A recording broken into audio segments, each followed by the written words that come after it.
Hello everyone, very warm welcome to my channel learning with Komal. तो आज की video में हम वर्ल्ड बैंक का टॉपिक कवर करने वाले हैं, जो कि इंटरनेशनल फाइनेंस का बहुत ही इम्पॉर्टेंट टॉपिक है। और आज की वीडियो में वर्ल्ड बैंक का इंट्रोडक्शन कवर करेंगे, इसके क्या पर्पसेस हैं, क्या इसका फंक्शन है, रोल, इसके criticism, who runs the world bank, है ना। तो सब कुछ आज स्टडी करेंगे। आज की वीडियो आपके लिए काफ़ी ज़्यादा इंपॉर्टेंट होने वाली है। चैनल पर न्यू है या फिर आपने अभी तक हमारे चैनल को सब्सक्राइब नहीं किया है तो प्लीज़ सब्सक्राइब ज़रूर करें चैनल को। हम आपके लिए ही वीडियोस लाते हैं, आप ही चैनल को सब्सक्राइब नहीं करेंगे तो कौन करेगा। वीडियो को प्लीज़ अपने क्लास ग्रुप में ज़रूर शेयर करें, वीडियो को लाइक, कमेंट एंड शेयर भी करें। चलिए फिर स्टार्ट करते हैं बिना टाइम वेस्ट किए। तो जैसे कि आप स्क्रीन पे देख सकते हो, सबसे पहले हमें यहाँ पर गिवन है international bank for reconstruction and development. तो मैं आपको बता दूँ, वर्ल्ड बैंक का पहले ये नाम था, यानी कि international bank for reconstruction and development, IBRD। आज हम जिसको वर्ल्ड बैंक बोलते हैं उसका नाम पहले ये था। तो IBRD was setup in 1945 along with the IMF। तो हम जानते हैं जब ब्रेटन वुड कॉन्फ्रेंस हुआ था, ब्रेटन वुड सिस्टम आया था, उस टाइम उनके साथ दो इंस्टीट्यूशन भी इस्टेब्लिश हुए थे। फर्स्ट इंटरनेशनल मॉनेटरी फंड और सेकंड IBRD, यानी कि जिसको हम आज वर्ल्ड बैंक के नाम से जानते हैं। तो इनका इस्टेब्लिशमेंट हुआ था ताकि वर्ल्ड की जो इकोनॉमी है उसको, उसकी रीबिल्डिंग के लिए, ये इनका मकसद था। तो 151 उस टाइम पे जो कंट्रीज़ थी उनके द्वारा ये जो है it was owned by the governments of 150 countries. और उन 151 कंट्रीज़ की जो गवर्नमेंट्स थी उन्होंने इस बैंक को ओन किया था, IBRD को, और इसकी जो है कैपिटल को सब्सक्राइब किया था। और it provide fund to borrowers. IBRD जो था वो बोरोअर्स को फंड्स प्रोवाइड कराता था by borrowing fund in the world capital market, यानी कि वर्ल्ड बैंक IBRD वो वर्ल्ड कैपिटल मार्केट से फंड्स को बोरो करता था और बोरोअर्स को प्रोवाइड कराता था जिनको इसकी ज़रूरत होती थी, यानी कि वो 151 कंट्रीज़ जो इनकी मेंबर्स थी उनको। From the proceeds of loan repayment as well as retained earning. तो ये इसके सोर्सेज थे कुछ जिससे ये बोरोअर्स को फंड्स प्रोवाइड कराता था। तो as its funding the bank major objective was to serve as an international financing facility. तो इसका जो मेन मकसद था IBRD का, वो इंटरनेशनल फाइनेंसिंग फैसिलिटी प्रोवाइड कराना था, यानी कि पूरे विश्व में फाइनेंस की फैसिलिटी देना था। और साथ ही साथ with Marshall Plan providing the impetus for European reconstruction, the bank was able to turn its efforts towards the developing countries। तो ये जो बैंक था ना, ये इसकी वजह से जो है जो डेवलपिंग कंट्रीज़ हैं उनको काफ़ी ज़्यादा मदद मिलती थी। जो कंट्रीज़ उस टाइम डेवलप हो रही थी या आज भी हो रही हैं, तो वर्ल्ड बैंक उनको फाइनेंशियल फैसिलिटी प्रोवाइड कराता है। और generally IBRD lends money to a government for the purpose of developing। IBRD generally money किस लिए देता है उधार गवर्नमेंट्स को, ताकि वो अपने देश की जो है इकोनॉमी को डेवलप कर सके। इस उद्देश्य से वो पैसा देता है ताकि वो अपने इंफ्रास्ट्रक्चर, यानी कि रोड्स हो गए, पावर जनरेटिंग फैसिलिटीज़ हो गई, इनमें सुधार लाए, इनका डेवलपमेंट हो।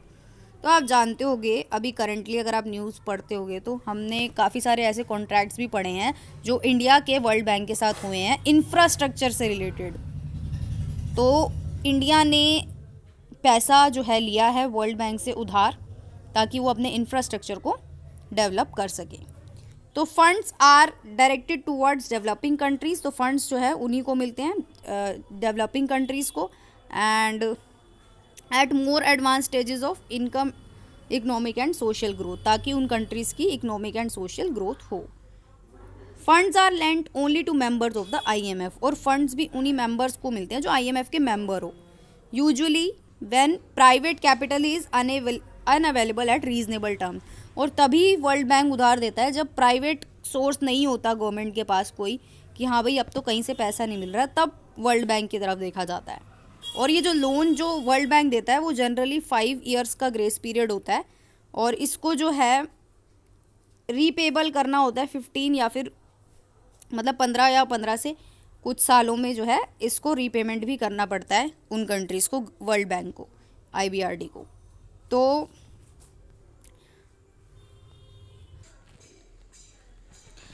तो the project receiving IBRD assistance usually require importing heavy industrial equipment and this provides an export market many US goods। तो यहाँ पे बोला गया है कि जो भी प्रोजेक्ट्स जिसमें IBRD असिस्ट करता है यानी कि पैसा देता है, यूजुअली उसमें रिक्वायरमेंट रहती है कि हैवी इंडस्ट्रियल इक्विपमेंट जो है वो इम्पोर्ट हो, and this provide an export market और मैनी US गुड्स। इसमें जो है काफ़ी ज़्यादा US के जो गुड्स होते हैं वो एक्सपोर्ट करते हैं, उसमें US के गुड्स को किया जाता है एक्सपोर्ट। और generally bank loans are made to cover only import needs in foreign convertible currencies.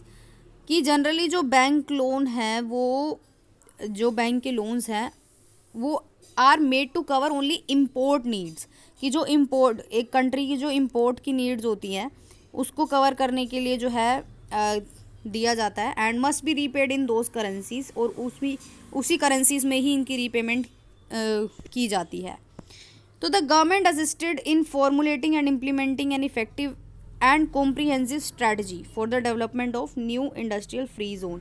कि जो गवर्नमेंट है जिनको IBRD की तरफ से असिस्टेंस मिलता है यानी कि लोन मिलता है, वो उसका यूज़ किस लिए करती हैं, किस तरीके से करती है, ताकि न्यू इंडस्ट्रियल फ्री जोन का डेवलपमेंट हो, और जो भी एग्जिस्टिंग इंडस्ट्रियल जोन्स हैं उनका डेवलपमेंट हो, ताकि अनएम्प्लॉयमेंट को रिड्यूस किया जा सके, ज़्यादा से ज़्यादा एम्प्लॉयमेंट प्रोवाइड किया जा सके, और फॉरेन एक्सचेंज अर्निंग्स को इंक्रीज़ करने के लिए स्ट्रेंथनिंग बैकवर्ड लिंकेजेस, जो भी बैकवर्ड है डोमेस्टिक इकोनॉमी में उनको स्ट्रेंथ मिल सके। साथ ही साथ elevating scarcity in term financing, यानी कि फाइनेंसिंग में अगर कोई कमी है उसको एलिवेट करता है, यानी कि अगर लोन मिल गया तो एक तरीके से फाइनेंसिंग की भी जो कमी है उसको पूरा कर देता है ये। साथ ही साथ इंस्टीट्यूशन इन्वॉल्व इन फाइनेंसिंग, जो ऐसे इंस्टीट्यूशन जो फाइनेंसिंग में इन्वॉल्व है उनकी कैपेसिटी को इम्प्रूव करता है। और regulating and promoting free zones, एक तरीके से फ्री जोन्स को प्रमोट भी करता है।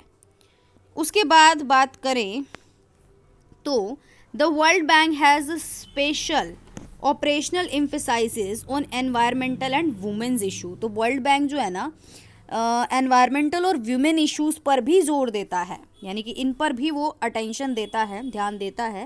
The banks primary mission, bank का जो पहला मिशन है वो तो यही है कि लोगों की क्वालिटी ऑफ लाइफ जो है ना वो डेवलप हो। It is easy to see why environmental and women's issue are receiving increasing attention. ये देखा जा सकता है आसानी से कि क्यों एनवायरमेंटल और वुमेन्स इशू जो है वो इनमें ज़्यादा ध्यान क्यों दिया जा रहा है। ऑन द एनवायरमेंटल साइड अगर हम देखें तो it is the bank concern, ये बैंक का कंसर्न है कि उनका जो फंड्स अगर वो प्रोवाइड करा रहे हैं, जो भी वो डेवलपमेंट फंड्स कंट्रीज़ को प्रोवाइड करा रहे हैं, उन used by the recipient countries, जो भी रेसिपेंट, जो वो IBRD जिनको भी लोन दे रहा है, तो बैंक का ये भी काम है देखना कि उनका जो पैसा है वो सही से इस्तेमाल हो भी रहा है या नहीं, रिस्पॉन्सिबल वे में वो इस्तेमाल सही से हो भी रहा है या नहीं। तो इंटरनल कंसर्न भी as well as pressure by external groups are responsible for significant research and project relating to the environment. तो एनवायरनमेंट से रिलेटेड जितने भी प्रोजेक्ट हैं उस पर भी ध्यान दिया जाता है।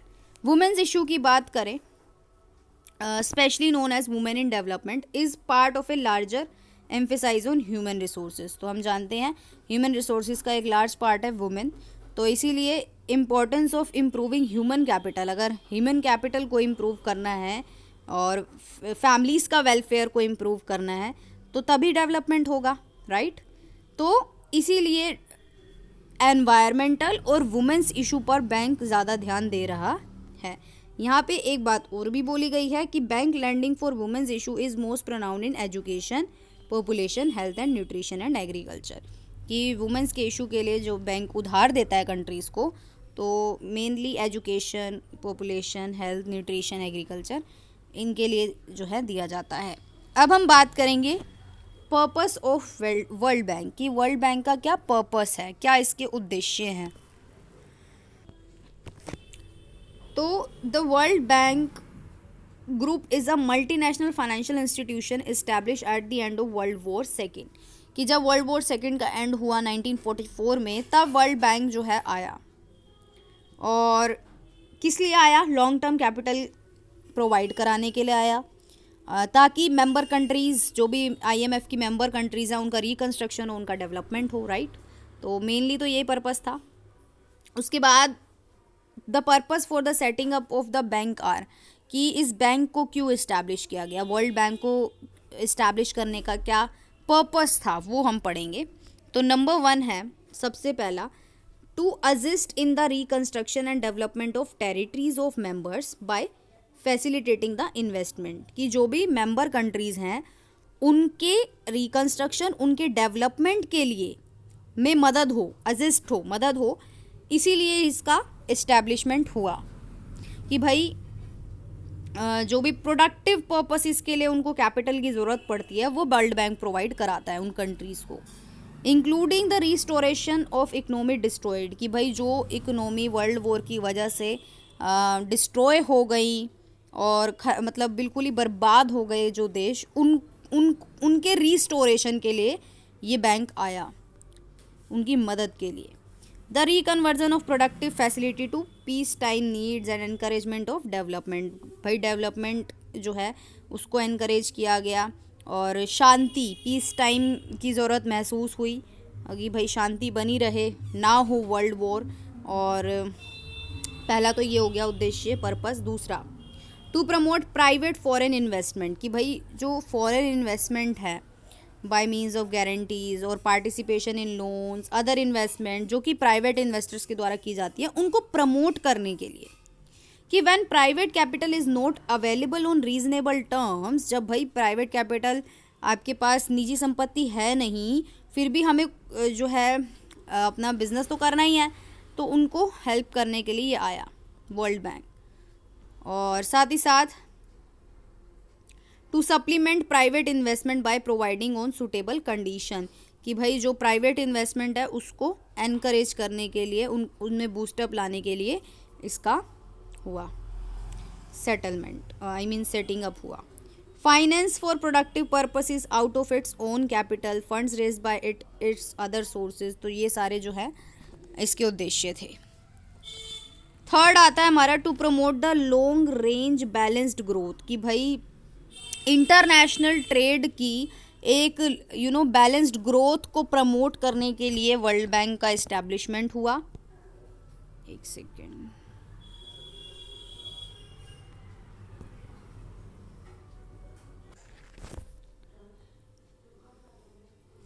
And the maintenance of equilibrium in balance of payment by encouraging international investment, कि हम जानते हैं जैसे हर कंट्री का जो है एक बैलेंस ऑफ BOP आपने सुना होगा, बैलेंस ऑफ पेमेंट होता है, तो उसको उसके इक्विलिब्रियम को मेंटेन करने के लिए, कि भाई वो इक्वल रहे, राइट, तो उसको उसके मेंटेनेंस के लिए भी आया।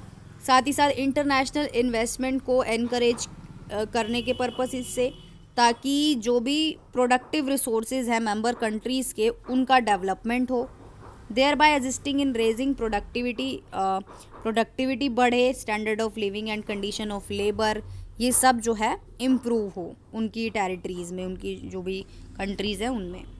फोर्थ आता है to arrange the loan made और guaranteed by it in relation to international loan, कि भाई लोन जो लोन है इंटरनेशनल लोन्स वो प्रोवाइड हो, अरेंज हो सके, और थ्रू अदर चैनल्स, और भी जो भी जितने भी चैनल्स हैं उनके द्वारा, और more so that the most useful and urgent जो प्रोजेक्ट्स हैं, चाहे वो लार्ज हो चाहे स्मॉल हो, वो जो है सबसे पहले पूरे हो सके, डील, मतलब उनके लिए भी जो है वर्ल्ड बैंक लोन प्रोवाइड कराते हैं। उसके बाद हमारा फिफ्थ पर्पस आता है to conduct its operation with due regard to the effect of international investment on business condition in the territory of member and in the immediate post war years, यहाँ पे बोला गया है कि अपने जितने भी ऑपरेशंस हैं उनको कंडक्ट करने के लिए कि भाई इंटरनेशनल इन्वेस्टमेंट का बिजनेस कंडीशंस पर जो इफ़ेक्ट पड़ता है, जो भी कंट्री मेंबर्स हैं आईएमएफ की, उनके ऑपरेशंस को कंडक्ट करने के लिए, साथ ही साथ कि जब पोस्ट वॉर ईयर्स यानी कि 1944 के जो बाद के ईयर्स थे, इमीडिएट जो बाद की ईयर्स थे लाइक 1945, 1946, 1947, तो उसमें ऑपरेशंस अच्छे से कंडक्ट हो सके, इसलिए आया। To assist in bringing about a smooth transition from a war time to a peace time economy, यानी कि वॉर टाइम से पीस टाइम इकनॉमी में हमें एक स्मूथ ट्रांसफ़र चाहिए, तो इसमें भी हेल्प करी, वर्ल्ड बैंक ने असिस्ट किया। तो world bank is the international bank for reconstruction and development and the international development association, तो ये वर्ल्ड बैंक के अंदर ही मर्ज कर दिए गए आईबीआरडी और IDA. IBRD has 2 affiliate, IFC और मल्टीलेटरल इन्वेस्टमेंट गारंटी एजेंसी। तो बेसिकली ये 3 इंस्टीट्यूशन से मिलकर बना है वर्ल्ड बैंक। नंबर 1 आईबीआरडी, जिसमें 2 और आते हैं, आईएफसी और मीगा यानी कि मल्टीलेटरल इन्वेस्टमेंट गारंटी एजेंसी, और तीसरा आईडीए। तो ये तीनों मिलकर जो हैं, तीनों मर्ज हैं वर्ल्ड बैंक में, तो इन्हीं को ही हम वर्ल्ड बैंक बोलते हैं। तो यहाँ पे बोला भी गया है लास्ट में, द बैंक आईएफसी और MIGA are sometime refer to the world bank group. तो ये वर्ल्ड बैंक ग्रुप है पूरा। अब हम बात करेंगे फंक्शंस की कि वर्ल्ड बैंक के क्या कार्य हैं। पहला कार्य है कि भाई जो भी टेरिटरी ऑफ इट्स मेंबर्स, जो भी मेंबर कंट्रीज़ की टेरिटरीज़ हैं, उनके रिकंस्ट्रक्शन, उनके डेवलपमेंट में ये क्या करता है, असिस्ट करता है, हेल्प करता है। और कैसे हेल्प करता है, by facilitating the investment of capital for productive purposes. क्यों? क्योंकि ये जो है कैपिटल प्रोवाइड कराता है। B to promote private foreign investment by means of guarantee of participation, कि एक तरीके से ना ये ना प्राइवेट फॉरेन इन्वेस्टमेंट को भी प्रमोट करता है। कैसे? ये कहता है चलो मैं गारंटी लेता हूँ, as a guarantee of participation, उसमें पार्टिसिपेट करता है, एज अ गारंटी देता है ये। और loans and other investment made by the private, तो प्रमोट करता है foreign investment by means of guarantee, हमने पढ़ लिया। और अदर इन्वेस्टमेंट जो कि प्राइवेट इन्वेस्टर के द्वारा की जाती है, उनको भी प्रमोट करता है। जब private capital is not available on reasonable terms, मतलब भाई प्राइवेट कैपिटल जब अवेलेबल नहीं होती, तो ये जो है to make loans for productive purposes out of its own resources, ये अपने खुद के रिसोर्सेज में से लोन प्रोवाइड कराता है, जो इसने खुद बोरो किया होता है। नेक्स्ट आता है फंक्शन इसका, to promote the long term balance growth of international trade, कि भाई लॉन्ग टर्म बैलेंस ग्रोथ होती रहे इंटरनेशनल ट्रेड की, इसको प्रमोट करता है। बैलेंस ऑफ पेमेंट में इक्विलिब्रियम रहे, उसको इनकरेज करता है। तो ये इसके कार्य हो गए। साथ ही साथ लोन्स भी अरेंज कराता है, और मेड और गारंटेड, अपनी चाहे खुद दे चाहे गारंटी लेके दे, दिलाए, बट ये दिलाता है। और उसके बाद a little consideration will show that the objective of IMF and IBRD are complementary, एक दूसरे के पूरक हैं ये। बोथ इन दोनों का ही एम है कि नेशनल इनकम का लेवल बढ़े, स्टैंडर्ड ऑफ लिविंग जो मेंबर नेशंस की है वो इंक्रीज़ हो, और दोनों ही लैंडिंग इंस्टीट्यूशन है, यानी कि पैसा उधार देते हैं। आईएमएफ शॉर्ट टर्म के लिए एंड आईबीआरडी जो है वो लॉन्ग टर्म के लिए। तो बोथ दोनों का ही एम होता है कि इंटरनेशनल ट्रेड में एक बैलेंस्ड ग्रोथ हो, उसको प्रमोट करते हैं ये दोनों। अब हम बात करेंगे इसके रोल की, क्या भूमिका निभाता है ये वर्ल्ड बैंक। तो the world bank is internationally reorganize and supported that provides technical and financial assistance to many development countries in the world, कि वर्ल्ड बैंक जो है वो इंटरनेशनली रिकॉग्नाइज्ड और सपोर्ट करता है टेक्निकल और फाइनेंशियल असिस्टेंस, जो बहुत सारी जो डेवलपिंग कंट्रीज़ हैं वर्ल्ड में उनको। और एक लार्जेस्ट सोर्स है फंडिंग का। इसका वर्ल्ड बैंक का रोल अब हमें गिवन है कि इसने वॉर डिवास्टेड कंट्रीज़, यानी कि ऐसी कंट्रीज़ जिनका युद्ध के बाद जो है इकोनॉमी डिस्ट्रॉय हो गई, उनकी इन्होंने हेल्प करी उनके रिकंस्ट्रक्शन में। उसके बाद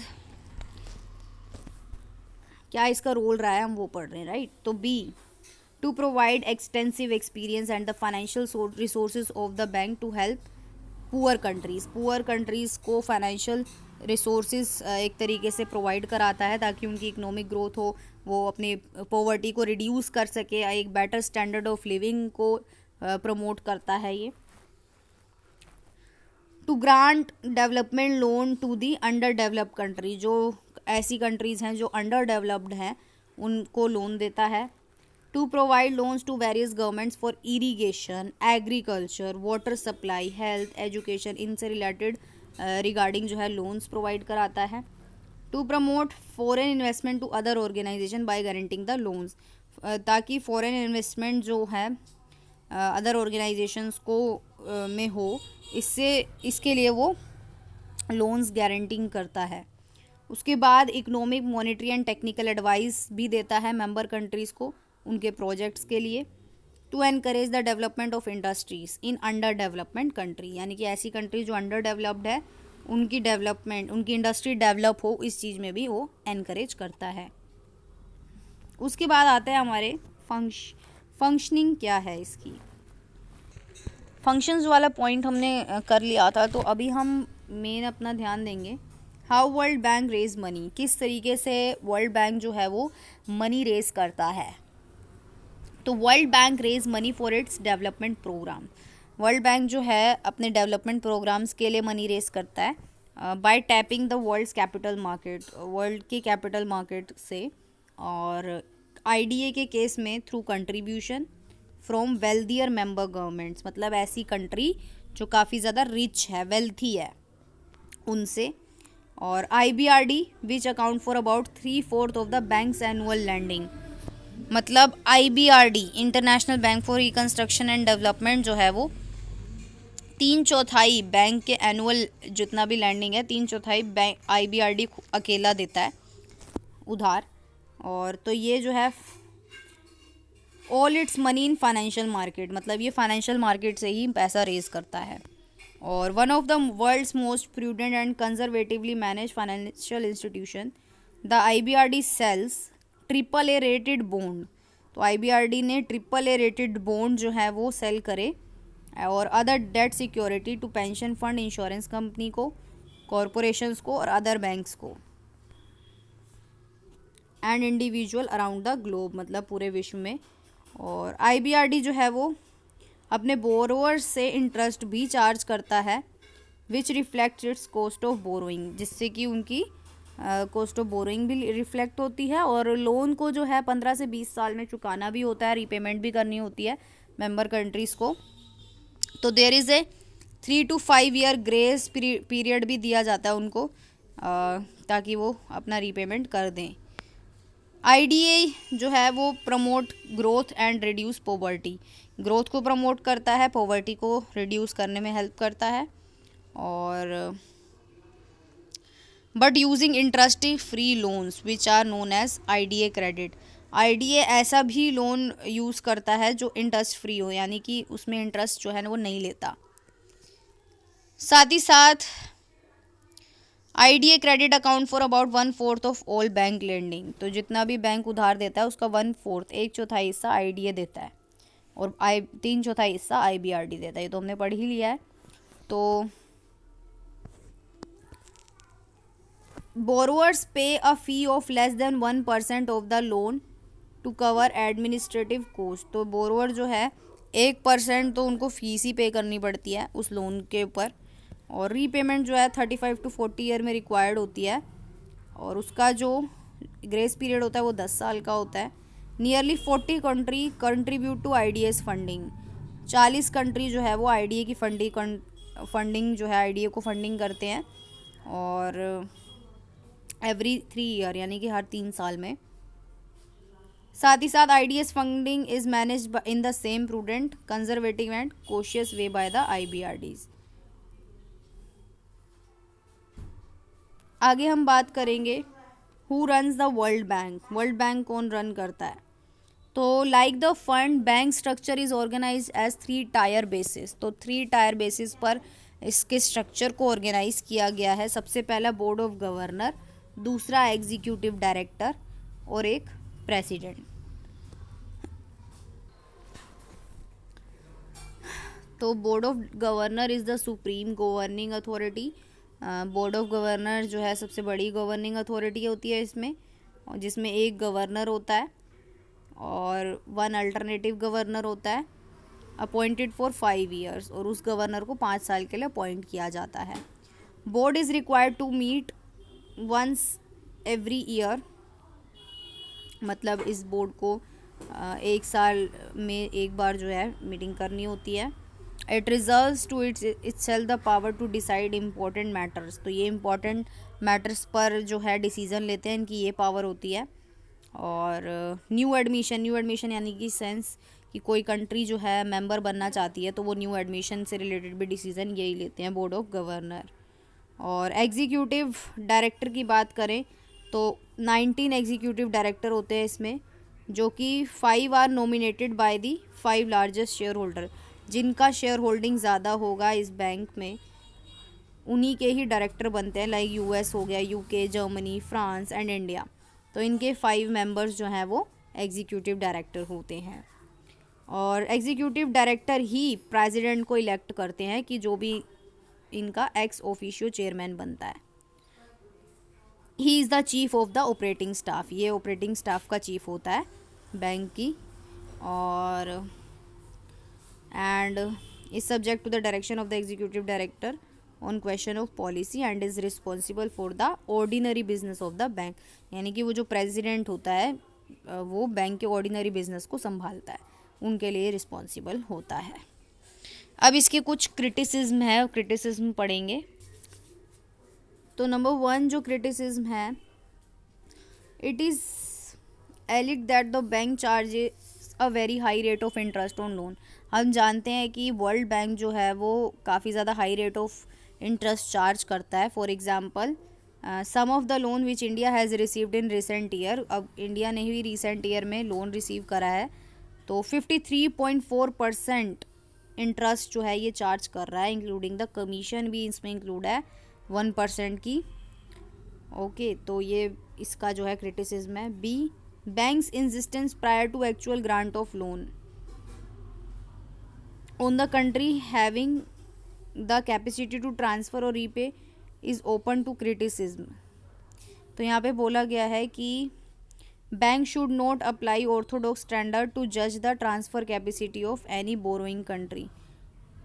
तो यहाँ पर ट्रांसफ़र कैपेसिटी की बात की गई है कि बैंक ये भी देखता है लोन देने से पहले कि रीपेमेंट होगी इस कंट्री के द्वारा, मतलब इस कंट्री के द्वारा रीपे की क्या कैपेसिटी है, इस बात को भी ध्यान में रखता है और फिर लोन देता है। तो ये इसका दूसरा क्रिटिसिज्म है। तीसरा, financial help given by the bank amount to more than a drop in the big ocean of financial requirement. यहाँ पे बोला गया है कि जो भी बैंक के द्वारा फाइनेंशियल हेल्प दी जाती है does not amount to more than a drop in the big ocean. मतलब एक एक ड्रॉप की तरह बोला गया है यहाँ पर उस लोन को कि एक बड़े ओशियन में से एक ड्रॉप ही लोन के एज अ लोन अमाउंट दी जाती है। और इट मे बी सेड, ऐसा कहा जा सकता है, world bank has not come up to the expectations of many nations. काफ़ी नेशंस के जो एक्सपेक्टेशन थी वर्ल्ड बैंक की से उस पर ये खरा नहीं उतरा है। तो it has been instrumental to a very large extent in initiating and accelerating. No doubt India has derived immense benefit from the World Bank, but हम जानते हैं कि इंडिया को काफ़ी ज़्यादा बेनिफिट हुआ है वर्ल्ड बैंक से। तो ये कुछ इसके क्रिटिसिज्म भी थे और आज का वर्ल्ड बैंक का टॉपिक हमारा पूरा होता है।